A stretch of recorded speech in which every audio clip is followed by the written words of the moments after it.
প্ৰতি বছৰে তামোল থোক ভৰি ভৰি লাগে। থোক ভৰি ভৰি লাগিলেও কি হ'ব, কেইটাৰ পৰা মানে এটাও নেপাওঁ। ইমানেই লোকচান কৰে। সময়ত মানে ঘৰৰ বাৰীত ইমানবোৰ তামোল গছ থাকোঁতেও বেলেগৰ পৰা তামোল কিনি খাবলগীয়াহে হয়। কিন্তু সিহঁতে ইমানেই লোকচান কৰে, মানে তামোল বুলিয়ে নহয়, বাৰীৰ যিমানবোৰ ফল ফলহা আছে সকলোবোৰে মানে লোকচান কৰে। সিহঁতৰ পৰা মানে একো এটাই নাথাকে। আৰু নাৰিকলো মানে ইমানেই লোকচান কৰে, গোটেই ৰাতিয়ে দিনে মানে টিঙত ধুমধাম পেলাই থাকে। কাৰণ মানে নাৰিকল গছজোপা ঘৰৰ লগতে আছে। তাকেহে খালেও ভাল লাগে, নেখায় মানে গোটেই যে লোকচান কৰে। আৰু এইফালে হৈছে ঘৰৰ বাৰীৰ ৰবাব টেঙা বহুত লাগিছে, ইয়াতকৈ আৰু বেছি লাগিছিল, কিন্তু কিয় নাজানো নিজে বহুত সৰি গৈছে।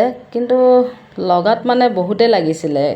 টেঙা ভিৰত মানে একদম ডালেই মাটিত মানে চুচৰি যাওঁ হৈছিলে, কিন্তু সৰি গ'ল। মানে বহুত আছিলে, এতিয়া কমি গ'ল মানে।